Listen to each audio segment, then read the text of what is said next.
I don't necessarily agree with Bernie Sanders philosophically, but I gotta say, I respect him a lot for being very consistent. Libertarians, and after the Joe Rogan interview, a lot of libertarians were like, oh, we actually do have a lot in common with Bernie. They kind of push you out. And that's what's happening with Bernie Sanders. Bernie Sanders, like Ron Paul, they're outsiders. They're not people that play the game. They're actually boat rockers. Everyone seems to complain about, you know, status quo politics and lies and deceit and corruption, and then they all go and back the guy or girl that's all about that stuff.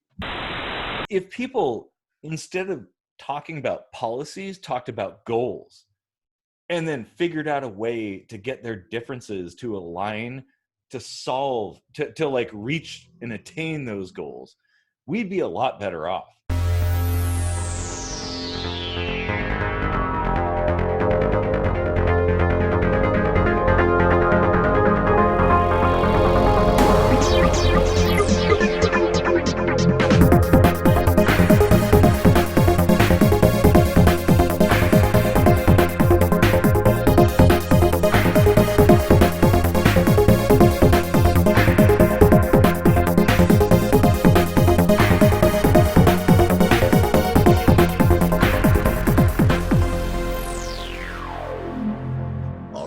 Welcome to another kitchen sink microscopy. I'm Casey Rochford. Why don't you like and share this video and subscribe to the channel, because you're awesome and that's what awesome people do. Absolutely. And I'm Eric Rosenblatt, and don't forget, we write our own music, so stick around to the end of the show to hear something new. If you like it, you can pick it up by going to patreon.com/KSMvidcast and help support the show. So, Casey, what do you think we should talk about today? Well, we're getting up to the presidential election fairly soon, and the caucuses and primaries are coming up, and there's been a lot of stir in the Democratic Party, and I just kind of wanted to talk about this this media blackout of who? What? Just the general refusal to give a whole lot of media coverage to. What? Sorry, I didn't catch that. It was kind of broken up. Joe Biden. Joe Biden? Oh, okay. What is going on here? Oh, Bernie Sanders. Okay, yeah, I got it. All right. What is going on? It's almost like the media controls YouTube now or something. That's totally possible. Oh man, that was weird. So I you know what I'm talking about, right? How there's I saw a newspaper headline that said something about Joe Biden plummets to third place or something. It was like, why not talk about who got first place? Yeah. So yeah, exactly. Like the headline should be, this person goes up to the top. I have heard a few people point out that Bernie's doing pretty well. But yeah, totally. It seems a bit suspicious, the way things are framed, that it's kind of like they're trying to diminish a particular person. I don't know. What do you think about that? Like, why do you think that is? Well, we like to address conspiracy theories on this show, and this happens to be one that I'm not as skeptical of, because you can really kind of see it playing out, especially after seeing what happened in 2016, where he was kind of neck and neck with Hillary Clinton, and he won a good chunk of states, but the governors or whomever the super delegates were would cast their vote for Hillary Clinton anyway. And so you can kind of see how, I mean, that's not the media, but that's the DNC kind of pushing their agenda and ignoring the constituents. Yeah. So I don't know if there's, I don't know if there's a conspiracy between the DNC and media, or if it's two separate entities that just don't like him. But Yeah. I mean, I guess it depends on which uh, media organization or particular channel or something like that. But I'm sure there's some people who collude, and then there's other people who are diehard somebody, whatever. They're like yeah, pushing Biden at all costs. yeah. I mean, it's not like he gets zero coverage by any means. I mean, especially in this day and age with, the speed of information.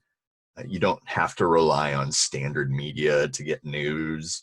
Um, Mm-hmm. so it's kind of hard for them to bury him, whereas like 20, 25 years ago, it probably would have been a cinch. They'd be like, oh, we don't like this guy. He's gonna just vanish.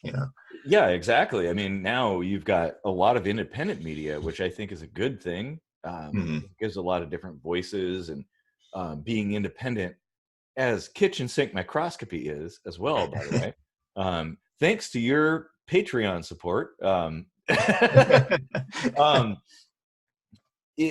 I think that the independent media is a lot more real, because as soon as you go into corporate media, it's not all bad, but certainly there's some bias there, and they may not be entirely uh, adhering to journalistic principles. Uh, Yeah, and if they want to, get ratings, because they do, mhm. you would think they would want to cover something like, the underdog coming from behind and taking the lead, because that's actually what he's done. He's now the front runner for the Democratic Party. Like, I went and looked at the numbers the other day, and just today he overtook California. But when it comes to the swing states, Biden has one of them. Bernie has all the others, or they're neck and neck, and it's within the margin of error. So either one could really be on top. Um, Mhm. and Texas, which is considered a safe state for Republicans, he's got that one. Yeah, I mean that is impressive. I Yeah. gotta say. So it's like, well, why aren't the media being like, hey, wow, this is really cool. Maybe we should pay attention to this guy, because the people are really into him. Well, I mean, the same thing happened to Ron Paul back Mhm. in 2016. That he had a lot of um, Was he running in popular, 2016? or 2008, maybe? maybe it was 2008. Yeah, Yeah. sorry, I things are a little foggy. Maybe um, again in 12. Did he run in 2000? yeah, I think Okay. so. Yeah. That might be what I'm thinking about.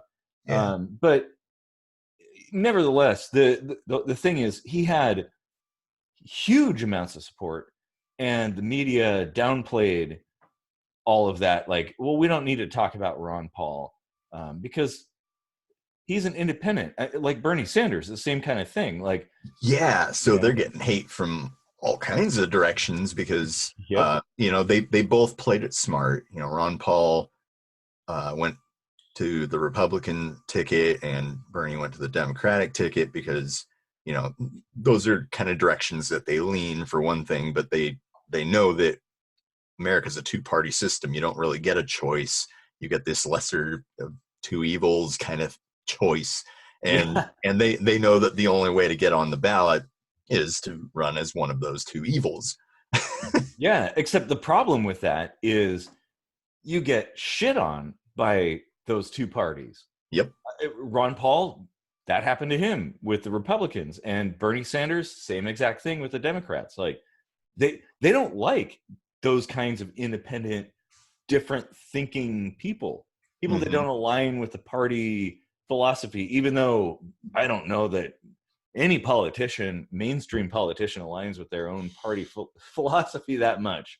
Yeah. Uh, I mean, I we've done a variety of minute microscopies here and there about, what what it really means to, like, what is it. I mean, it's binary thinking, right? Like Yeah. nobody thinks this way or that way. It's always a blend. And it strikes me odd that um, there are some states that won't even allow an independent to be on the presidential ballot.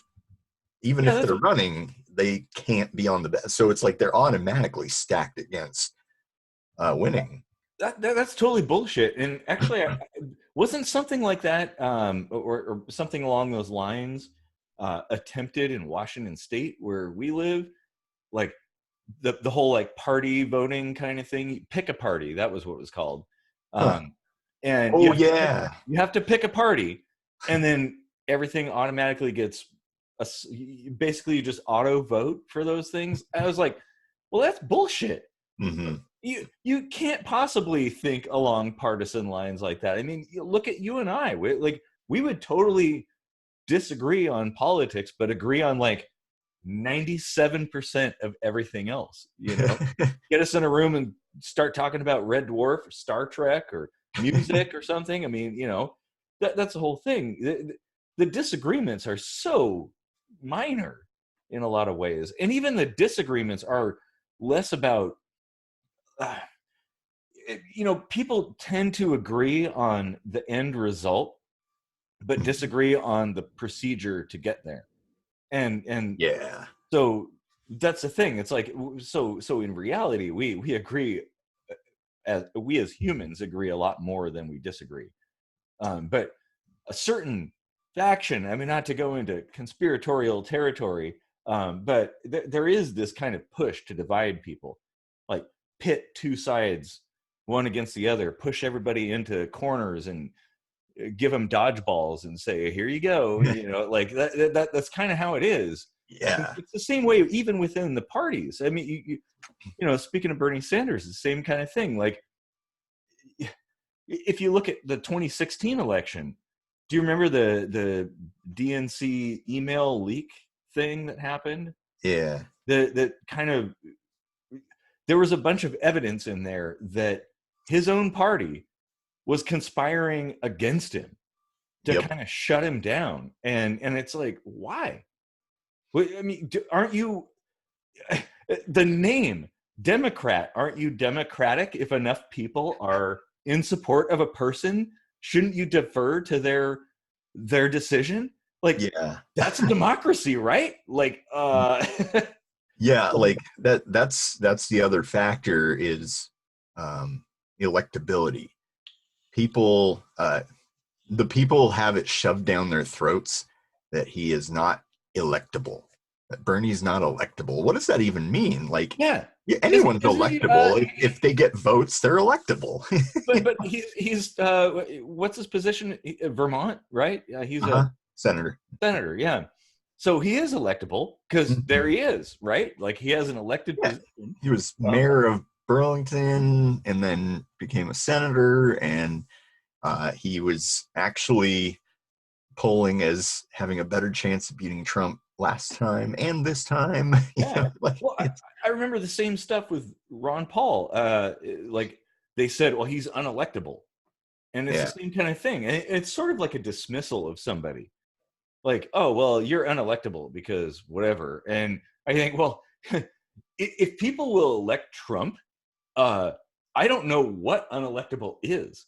You've got to be pretty crazy and out there. Yeah.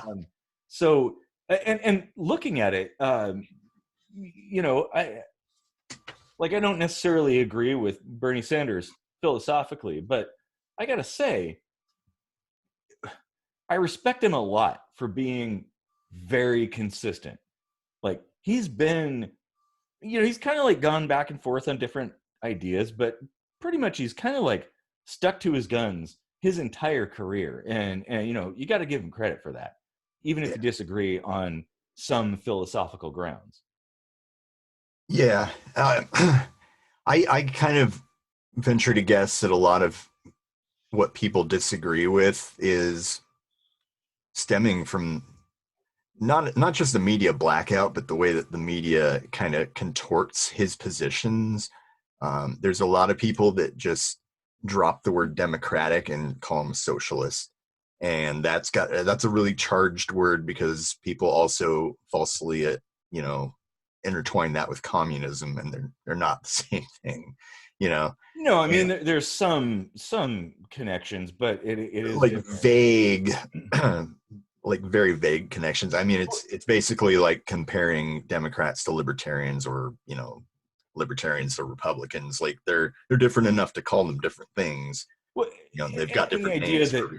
you're going to be like either this level or that. I think like if you talk about socialists, there's a broad spectrum of people who fit into that particular category, and there's a lot of crossover and things like that. The same thing with libertarians and Yeah, anarchists. Anarchism's the same way. There's a lot of different views, and some are completely diametrically opposed to each other, and but yet they're still anarchists, yeah, and such as socialism. And so I think it's kind of a boogeyman word. Like you just it put is. that down, and oh, socialists. It's like, um, It's the new red scare. Now it's a blue scare. yeah, and I mean, and I guess my philosophical disagreements have more to do with other things than what people tell me. I guess I'm a bit of a different kind of person. So Mhm. um, it's like my disagreements aren't necessarily political, Yeah, but and but definitely not inspired by the media, yeah, because I don't absorb much of that. But I could see how people could go that way, and certainly the media does try to paint a certain picture, mhm. and it seems that picture is not favorable. The entire point is to kind of dismiss Bernie Sanders as some kind of kook or something like that. Yeah. It's also, it seems like people really confuse um, economic systems with political systems. Like Oh, yes, they do. capitalism is not a political system. Nope. Socialism is not is not a economic system. Like Yeah. there's relations, of course, because they work together. But it's like you can have socialism and capitalism, and that's basically what he's putting forward. But everyone just hears the word socialism, no matter what it's surrounded by, and they're like, "Woohoo!" You know? Yeah, and that's the kind of the thing. Like, I I mean, what's in a name? Mhm. I think people. I I really detest labels, especially simplified labels, because they kind of whittle down all of the nuances in a thing, in a philosophy, to one or two different things. Like you say, oh, socialism. Well, maybe because personally, I might be an anarchist, but I call myself a voluntarist because it kind of it doesn't carry the kind of weird connotations that people associate with anarchism, and it's a lot closer to kind of my own philosophy. So maybe Bernie Sanders would do well to change the name to something a bit Rebrand different. himself. Yeah. Yeah, and don't say democratic socialist because it still has socialist in it. Yeah. So come up with a name that actually speaks to what you want to achieve, and maybe more people will get behind you. Well, Just a thought. yeah, no, I agree, and it's sad that it's come to that. We kind of talk about this with like hijacked symbols and stuff. This is kind of a hijacked word. Yeah. It's like, would you drink chlorine? Is that safe? Is that something good for you? Would you drink chlorine? No, but would you eat sodium chloride? You know, uh, Both have chlorine in them. yeah, you have the same word that's associated with danger attached to another thing. It becomes something else entirely. Yeah, exactly. And I think whether not to say that you should deceive people, but I think being like separating yourself from the bulk of other people who follow that. Like if you're going to say socialist, you that's probably a bad idea, because it does carry certain meanings behind it. There's, even the Nazis had the word socialist in the party name. I think people some people are averse to that. So maybe, like you said, rebranding, like take a different approach and talk about what you want to achieve, and maybe be open to lots of ideas, because the whole thing is, at the end of the day, everybody wants the same thing. Like, people don't want poverty. They don't want people being sick. They don't want people, suffering in any kind of way. So it's just a matter of how you want to achieve it. And I think you get a lot more support by changing that. Yeah. I heard a really great argument that kind of speaks to that. Because, we talked about Ron Paul. He's more or less libertarian, right? Like Yeah. in that In camp. fact, he's kind of the like OG libertarian in Canada. Right. So, like, I know you know quite a bit about that particular end of politics. So what do you think are like I don't know, like the core values of libertarianism? I think it's non-aggression and live and let live. Let people be who they are. Don't, leave people alone. And it's kind of a anti-authoritarian sort of system, which kind of goes along with the live and let live kind of thing. Like, you let people be, and there tends to be a freedom oriented, because the people in the libertarian camp believe that society will become better, um, because of freedom. The freer you are, the better things will be for everybody. Like, whoever you are, if you're poor, you're going to be better off. Like, if you're rich, you're going to be better off. If you're a painter, you're going to be better off. Like, that kind of thing. Right. And so that's that's an oversimplification, but in a nutshell, it's kind of No, like, I think oversimplifying is good when you're painting broad strokes, like for like, yeah. so yeah, the freedom aspect, there was some really smart, like, political scientists, libertarians, that created something called like the Human Freedom Index or something. Are you familiar with that? Oh, yeah, exactly. Yep. Yeah. Totally. So it's only like 5 years old or so, 4 or 5 years old, but um, I wrote down like the top 10-ish. There were some ties and stuff, and I wanted to throw in where the U.S. falls into this as well. But like, just going down, like, from human freedom. So it's like a mix of personal freedom and economic freedom, and they vary from country to country or whatever. But the average is this Human Freedom Index. So number one this year, this 2019 past year, New Zealand, they ranked 3 for economic freedom. And then, like, you get down to 3. Number 3 was Hong Kong, and with all the shit going on there, like, yeah.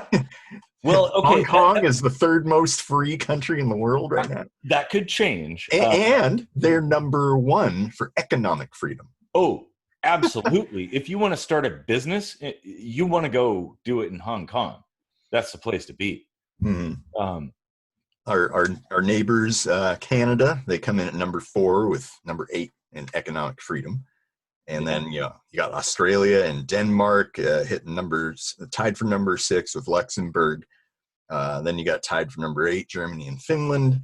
So, all these, like, Eastern or European countries that have some form of kind of what Bernie's driving toward. And they're all, like, super free.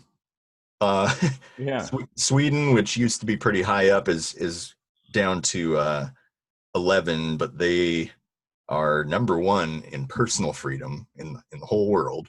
They're the most personally free, and they kind of tanked down to 35 in economic freedom. Like, the US is number 5 in economic freedom, so we're like way more free economically than they are. But we're number 15 overall as far as the Human Freedom Index. So That's a really good point. And I do think that freedom index is pretty accurate and fairly It's pretty well done. logically thought out. Like it's reasonable. I think. Yeah, I was reading a little bit of their report, and they're like, they're really spot on. You know, they're like, they were talking about Hong Kong and Venezuela, two polar opposites on the freedom spectrum, Mhm. and not once did they make the mistake of calling Venezuela socialist. They're crony capitalists, which Yeah, I is mean, strikingly similar to what we're drifting toward right now here. well, yeah, We're far from being that bad, of course, yeah, but I would consider the U.S. to be fascistic corporatist, but you know, yeah, details. We can talk semantics all day long on that, but maybe I'll do a minute microscopy explaining the difference. And I was actually Venezuela, going to do one myself, actually. yeah, and Might just need to be a whole show because it's kind of a misnomer, I think. But yeah, and I mean, the term socialist it's kind of thrown about a lot and dismissed a lot, like because I think that Venezuela does possess socialistic aspects, and some capitalistic aspects. I mean, so do the Scandinavian countries. There's certain things that you could point to, but again, they're not cookie cutter countries. It's not like, oh, if you're socialist, you are X, Y, and Z. Like, no, there are a myriad of factors that influence those kinds of things, and I think that it does it a disservice to paint in broad strokes like that with just primary colors. Like you kind of ignore all the nuances, all of the reality of the situation, and yeah, it could be bad. But that's a good point, that people think of the U.S. as being very free. It really isn't. yeah. Um, and Well, the point I was driving at there is libertarians, and after the Joe Rogan interview, a lot of libertarians were like, "Oh, we actually do have a lot in common with Bernie." Um, everything he's pointing to, all these countries he's pointing to, are more free than we are. He wants us to be more free. yeah, You know? and I think we've discussed this at some point in the past, that um, the there are some differences. Like, you can't just say, oh, we're going to be like Sweden, so we're going to do those couple things like high taxes and these social programs, and oh, done, it's good. No, you have to copy Sweden letter for letter. You have to get rid of all these regulations. You have to get rid of all of the restrictions on business operations, because those are the kinds of things that facilitate those kinds of things. And if we really want that, we have to suck it up and do things differently. But Yeah, that's the problem. The concern that I have with some of the things that has been discussed, like, um, is that it'll be a matter of the superficial, like the top level kinds of things, like, oh, we're going to do this and this because Sweden does that. Well, if you don't do all the stuff underneath that supports those things, it will fall apart very quickly. mm, And so to make those kinds of changes would be a big deal. Like, it would be significant in the US, because right. It's not going to be like an overnight thing. Like I'm sure a lot of people in the Bernie camp have that, I don't know, in the back of their brains, like they think, as soon as he becomes president, it's all of a sudden going to be like uh, squirrels and birds singing outside, and everything's going to be great or whatever. But no, it's gonna take a while. You see this with every president that makes drastic changes. There's a little lag, like from what happened in the previous administration, and the economy needs time to catch up and get its bearings and stuff. So no, it's not going to be overnight, but um, it would definitely like get a foot in the door to make all of the necessary changes going forward possible. Um, you know, yeah. and like in Sweden, a lot of what people try to say, oh, it's not socialist or democratic socialist, is because there's very little regulation. Well, it's like that's kind of the point, is there's targeted regulation. Like you're not actually vouching for a big government, you're vouching for a more efficient one. But that's That's the thing. In the U.S., we don't do it that way. right. So That's the point. unless that's the thing. I would prefer if Bernie Sanders, and honestly, I think Bernie Sanders is like well intentioned. Like he really does believe what he says.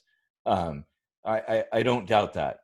But if he really cares to make these kinds of changes, if people behind him really care to make these kinds of changes, they'd start at the ground level, the foundation, the stuff that really is going to be the critical changes. Yeah, it would be so cool to have all this stuff like, oh yeah, it'd be nice to skip steps 1, 2, and 3 and just go straight to step 4. But you can't do that. And if you skip all those steps, you're going to have problems. So I'd rather see him come in and fix the core stuff and then leave and say, well, hey, at least I fixed that. Right. Yeah. And And treating that, to some degree, that seed got planted in 2016, because there's been a lot of people at the ground level jumping into politics with, as a direct inspiration of what he's putting forward. So that is happening.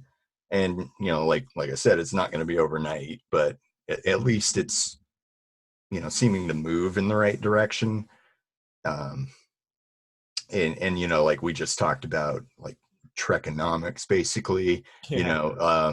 it's like we really are kind of in that post-scarce world, at least in our country, and if not the whole world, but Yeah, like, we're actually like getting very close to that. yeah. Now, granted, we don't have replicators yet, which is the key to it all. But we got 3D printers. I got one back there. $200. Like anybody can have one.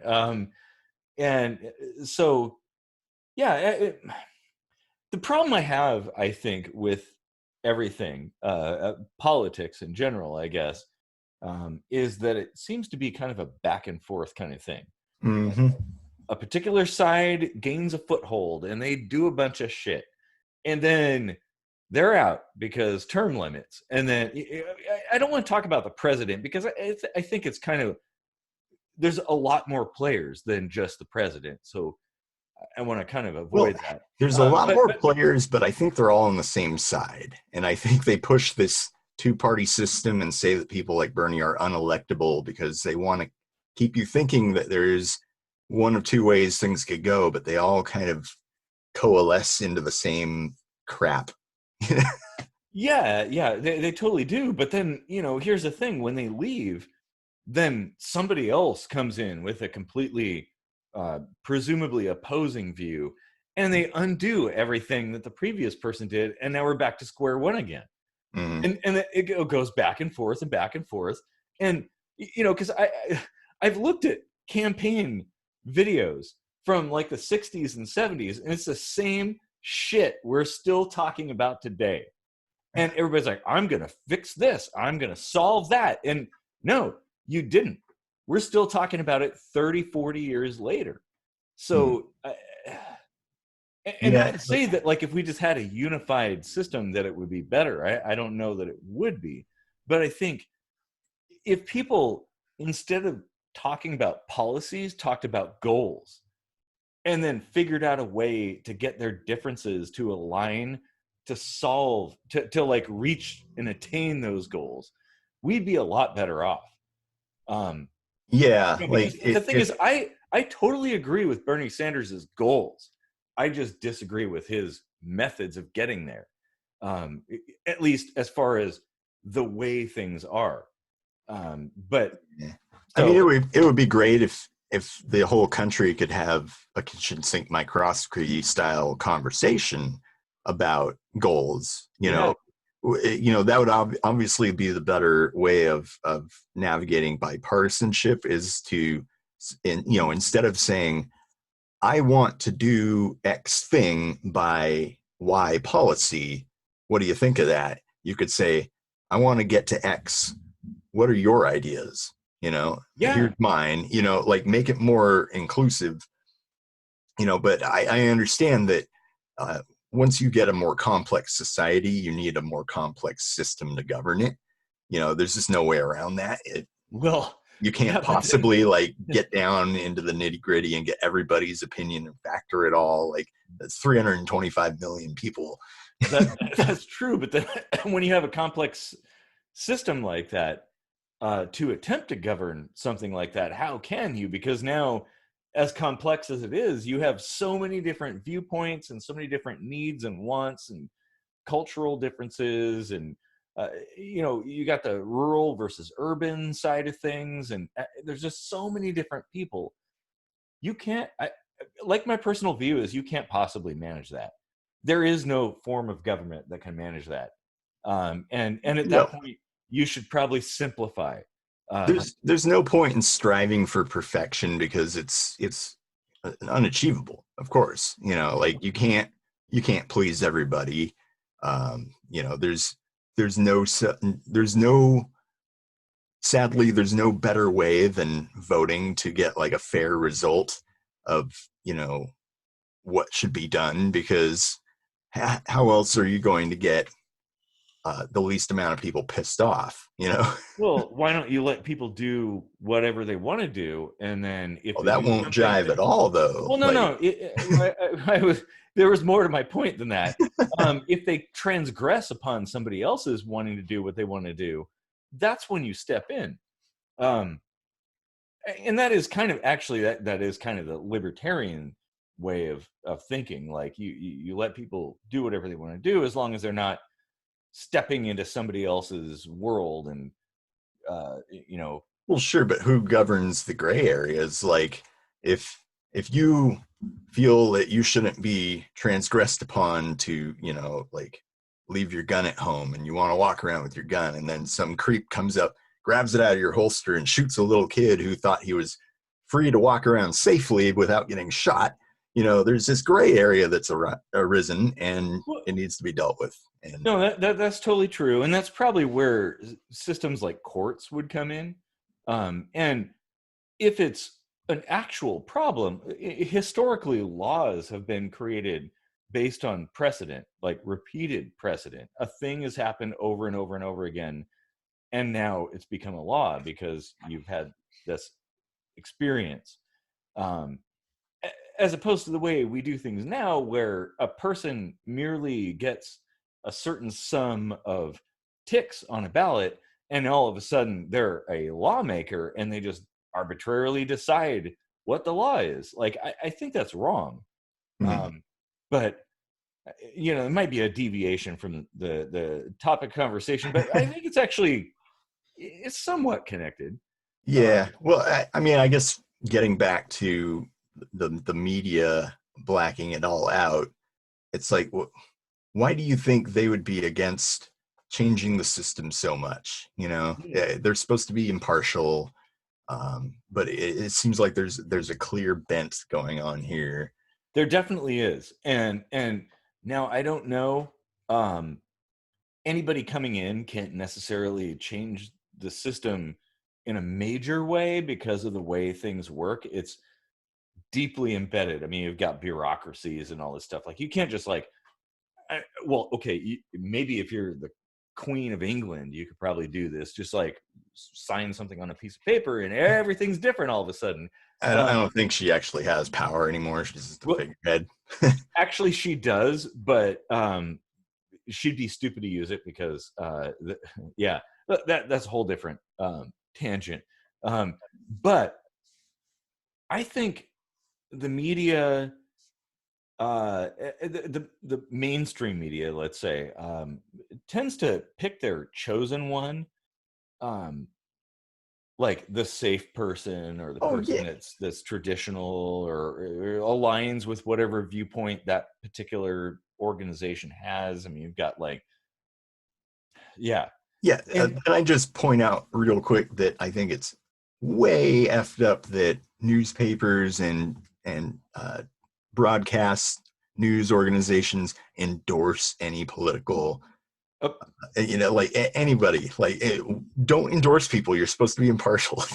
I totally agree. I mean, maybe if you're an op-ed, like I guess you could do that, but you should probably avoid that.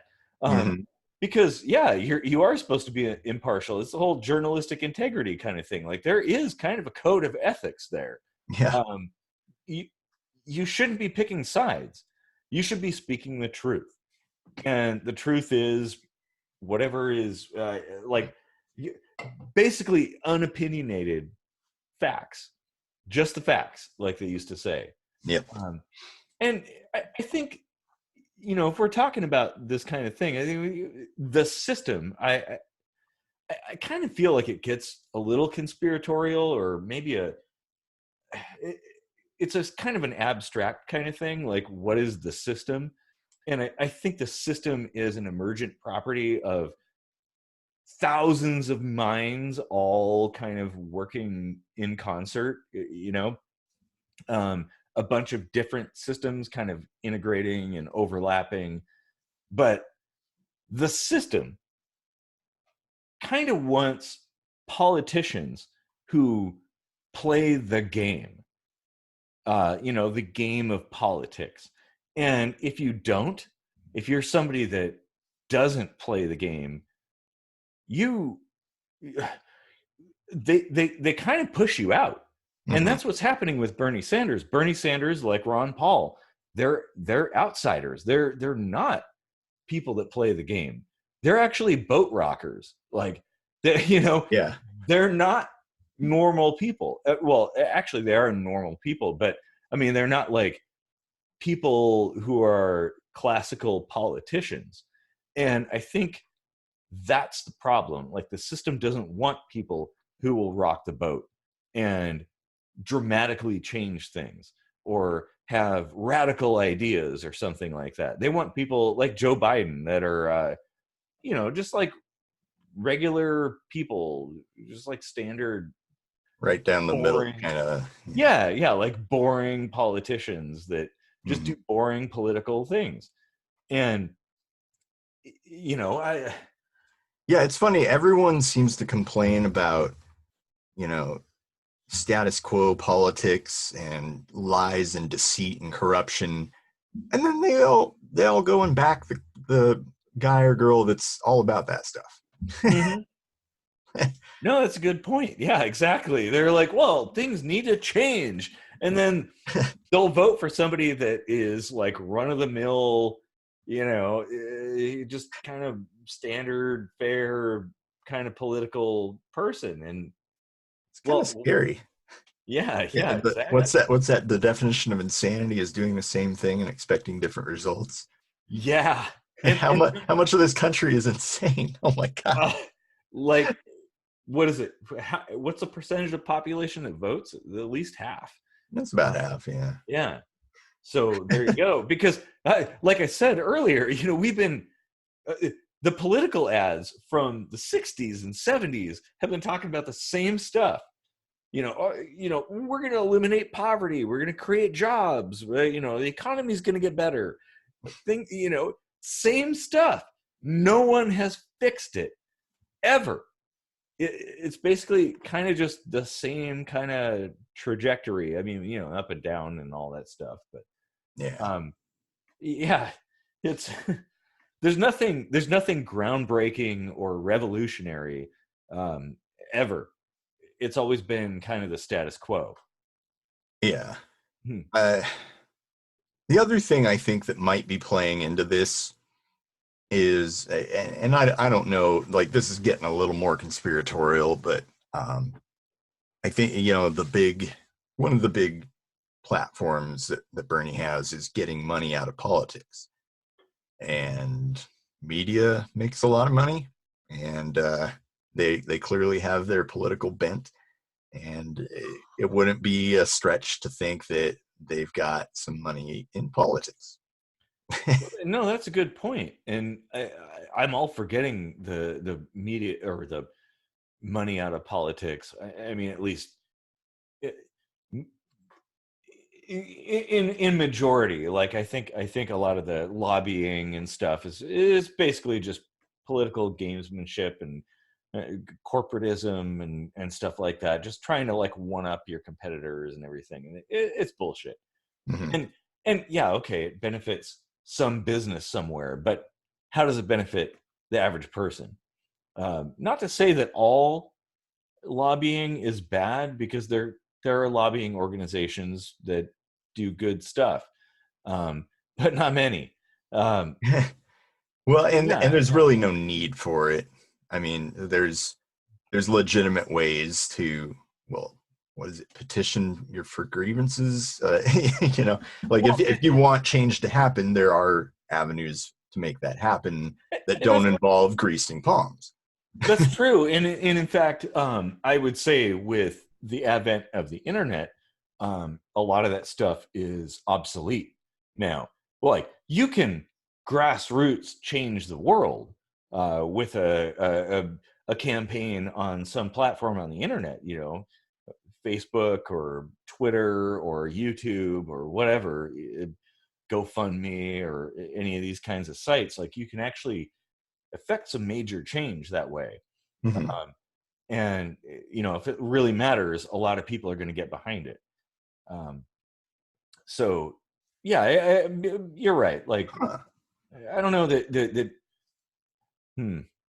Well, I just got a really interesting idea. Is is there anything in the Constitution or the laws in general that says you can only have one government to choose from in your country? Ooh, I don't think so. So I what think it's if kind of the we same. grassroots built a new form of government? Yeah, yeah, it's kind of like an a la carte kind of thing. Like, you could pick your government. Like, do you want Yeah, government A or government B to govern you, yeah. or government C, which is yourself? You know, it could be anything. That could actually, I mean, I could see some conflict arising there. But Yeah. maybe, I mean, if you don't want to pay taxes, then you could be in government B, and you could get a barcode tattooed on your forehead so people know that. yeah. Yeah, well, if you don't want any services and you don't want to pay into it, I think that should be a legit thing. Well, but I would say that I'm a bit of an anarchist, but I think maybe okay.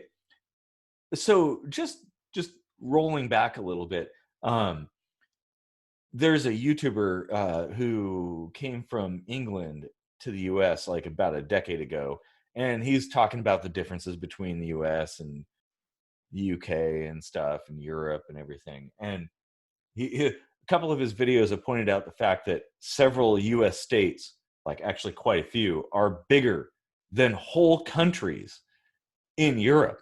Yep. And I mean, we have many states that are bigger than England entirely. And so maybe we're too big for our britches. Maybe it's impossible to negotiate all the variables you need to negotiate in something so vast and so broad. Maybe 200 years ago it was possible because the population was very small and dispersed. But now that there's hundreds of millions of people in this country, well, maybe it's time to split it up into different quadrants or sectors or something, and you know, let people try different things. After all, the US was kind of an experiment.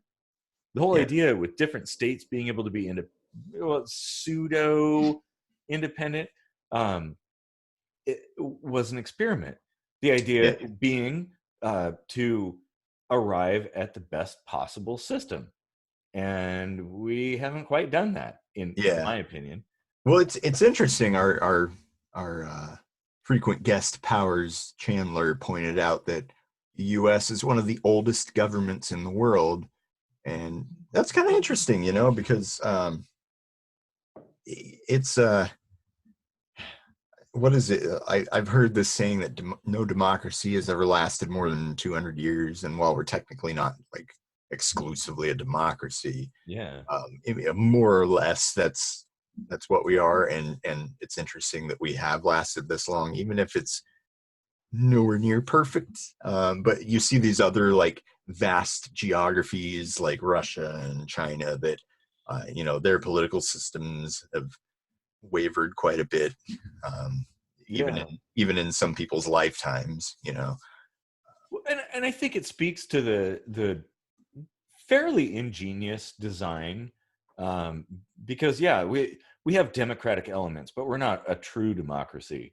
Um, and having individual states being more or less sovereign, at least at one point in time, um, definitely allowed a lot of different ideas to be tried. Because I think here's the thing: if you claim to know the right way to govern, you're a fucking idiot. And and I'm an idiot too. So welcome to the club. But I think there's no way to know the right way, because we're talking about people and we're talking about very complex societal systems. And I like the idea of being able to experiment and try different ideas.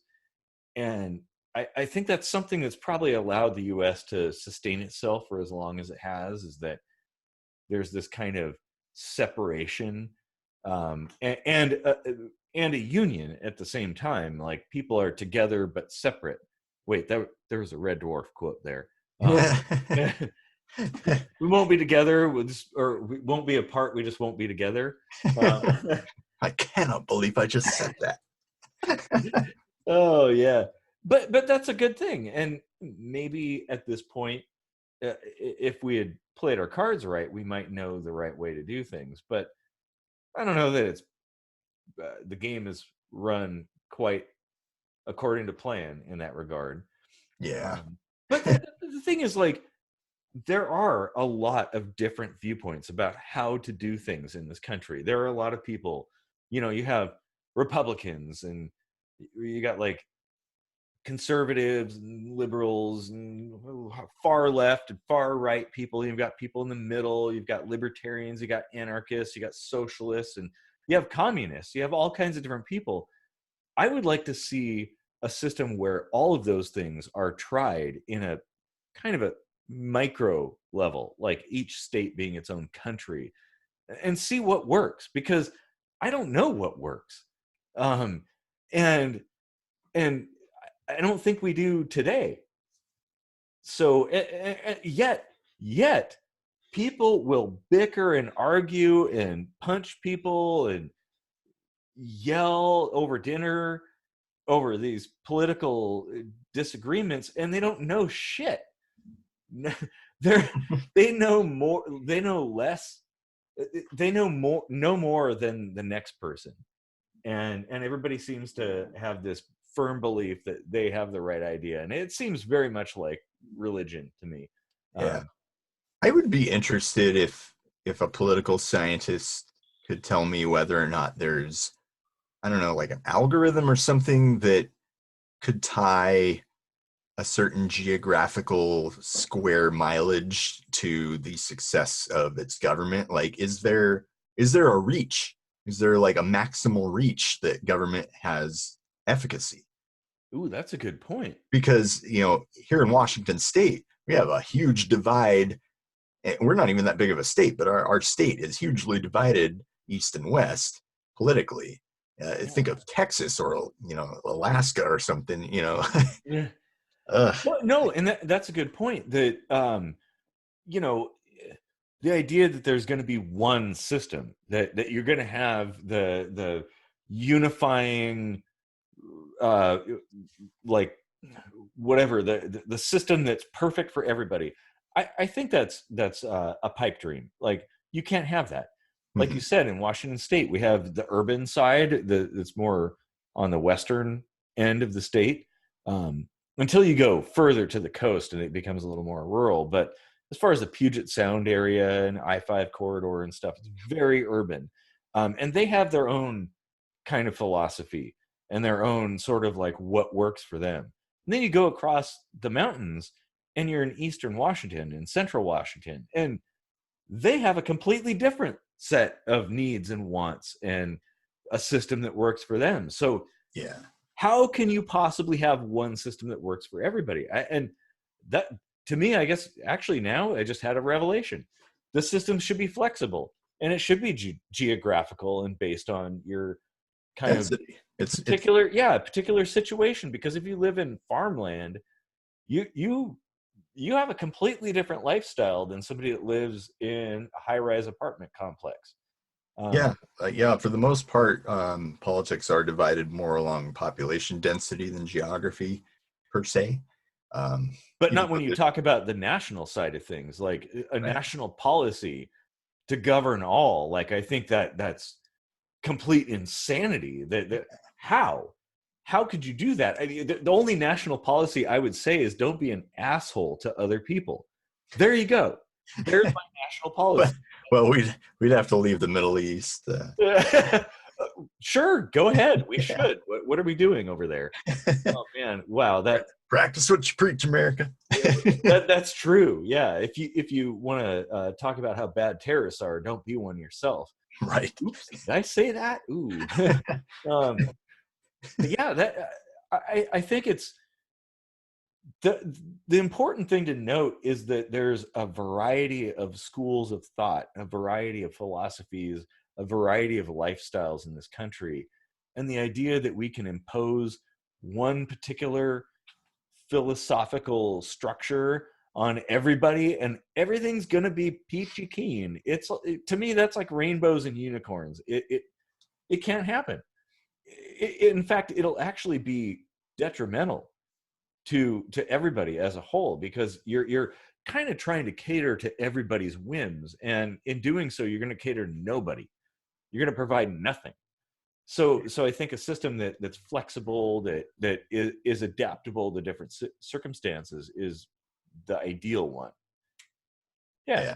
We alluded to our last episode about the Trek economy. It's interesting to me that Star Trek rarely gives too much attention to how things are governed. They didn't really touch that because I think there probably is. It's probably really hard to come up with a feasible and completely believable system, or where you can suspend disbelief at the very least. Some kind of system that works for everybody. Well, yeah, exactly. We today we're talking about Earthlings, but imagine a planet populated with Earthlings and Andorians and Vulcans, and in the future Klingons, and the Federation is what, dozens of different species and all kinds of different, and they come to Earth. Everybody moves all over the place. So yeah, I think a system, you couldn't even have a system. The system should actually kind of like, it's almost kind of like oh god, okay, I'm going into Red Dwarf here. The episode where the Inquisitor judged people based on their own self. Right. So it was yourself judging you. And I think that's kind of the only way you could do it. Like, you have to look at the individual and decide whether they did right based on their own philosophy. And maybe that's the way to do it. I don't know. But the thing is that well, okay, yeah, you're going to get a few crazies out there. But they're few and far between, mostly. But maybe something kind of along those lines would make a little more sense than a one-size-fits-all solution. Because we all know how well a one-size-fits-all outfit fits. It fits like shit. So, yeah, I don't know. I mean, I'd like to hear more opinions about this, like what people think, because yeah, it's so easy to say, oh, things should be this way. Well, okay, how? And how do you do this? Like, it's like saying, well, we're going to go to the moon. Okay, how do you do that? What do you build? What are the machines, and how do you achieve that? And it's a lot more complicated in the end than it at first seems. And I think it's worth the entertainment of the complexity to arrive at a solution that's proper rather than take the easy route, the high road or the low road. In fairness, we did pull that off with like one or two presidents, though. Yeah, that's true. Like was it Kennedy or just before Kennedy, maybe when it really got initiated, but then Kennedy was like, we're going to go to the moon. And then it happened, like, Yeah, exactly. Actually, Kennedy was a pretty good president all around. oh yeah. Like, he's got like the highest, um, approval rating, like bipartisan to boot, Hmm. of any president in history, you know, Yeah, he was. whereas a certain current president is the polar opposite of that. Yeah, exactly. Well, and you have presidents like Carter who were absolutely terrible at being a president, but are absolutely awesome at being a human. Right. So uh, And JFK might have been like the opposite of that, like maybe he wasn't the best guy, but he was a really damn good president, and you got yeah, to make everyone happy, kind of. Yeah. exactly. Yeah, I mean, maybe it's a good point to talk about, like, what is a president with the time we have left? Because to me, I think a president is, I mean, people say leaders and stuff like that, but yeah, okay, what is a leader? You can't be a king. You can't just be somebody that hands down directives to your underlings. Like, you have to set an example. You have to be somebody that inspires people to do things. And JFK totally was. Like, that speech with about the moon. Wow, yeah. I mean, that inspires people to do stuff. Yeah. And that is a good thing, because you want to inspire people to do great things, not bad things. Um, Yeah. and Well, yeah, I think actions speak louder than words, and you should practice what you preach and all that stuff. So I think that's a good quality in a leader. But as far as like what makes a good president, I almost think it should be like some kind of chimera. Like, you don't just vote for one president, you get one from each opposing party, and then maybe like the runner up gets thrown in there too, and every single policy they have to duke it out, and like whoever gets like the most people converted to their way of thinking gets to do the thing they want to do. I actually like that idea, because I think, yeah, oh man, that's a good idea. They, like, because You could have a Bernie Sanders, Ron Paul presidency. Like, yeah, I would like that, because I think both of those guys are legit. Like, they practice what they preach. They really believe what they believe. They're not fake. Um, you know, so that'd be kind of cool. And um, but yeah, I think like a panel of people uh, proposing ideas and discussing it, and hell, we have the internet, so why not live stream it and let people chat on the side, and they have to respond to chats, and yeah, that would be good. mm-hmm. That's how you do things. You have to connect with the people you're talking to and presumably leading. If you're not doing that, you're not much of a leader. Just my opinion. Yeah. um yeah, if it's a presidential decree and you've got no connection with anybody, yeah, you're a pretty sad leader. uh and that's the thing. Like, the internet is a game changer in that regard. Like, we could have a completely different system. But oh man, we probably we've gone down like all kinds of different directions. It's like a spider web of conversation.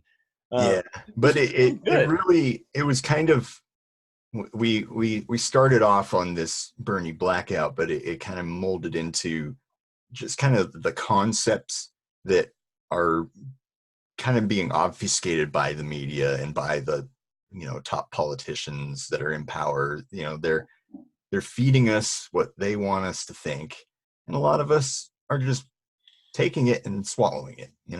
Yeah, no, that's true. And I just as a last thought, I guess, for me, because I remember the Bernie blackout in the last presidential election, and I I was like kind of incensed that he came back and endorsed Clinton. Like, dude, Yeah. the DNC punched you in the balls and you came back, crawling back, and endorsed somebody that oh man. Yeah, no, that did sting, but in retrospect, like I think he saw the writing on the wall for how things were gonna go if she didn't get the presidency. And I gotta say, like going back, I don't think I'd be as mad because he was right. You know, I was no fan of Hillary, but it wouldn't have been as shitty. Like I don't think we would be where we are with having somebody get impeached, you know, for the third time in history in 200 plus years, you know, like that's nuts. And twice in my life, our lifetimes, you know, like, Yeah. That's, you know, that's the wrong direction for our government to be going. It's imploding, you know. And Well, yeah, and this divisiveness, like us versus them, and all this stuff. Like, I think that's kind of a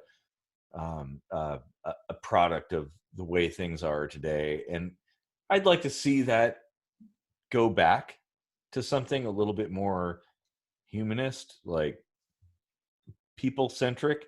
And maybe that's overly optimistic, but I'm overly optimistic. So yeah, I just. well, I would like to take this opportunity to throw my name in the hat for the Democratic nomination. I'll be running for president on the kitchen sink microscopy party. Oh, well, you got my vote. There's only like 27 other guys running against me for the nomination, but I think I'll get it. You know, yeah, that's okay. We've got 70 subscribers, so there's, you know, 10% of them vote. There's 7 people. Sweet. All right, you're a shoo-in.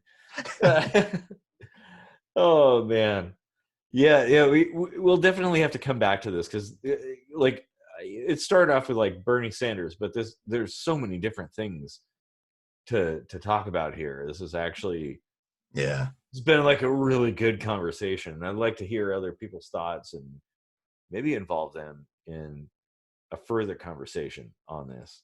yep. Yeah. All right. Well, why don't you give us your thoughts in the comments? Don't forget to like and share and subscribe and all that good stuff too. Yeah, and check out the song on the way out. Thanks for Deep Sync diving into the topic of Bernie Sanders Blackout. All the other things that trickled off. Yeah. All right. Have a good night.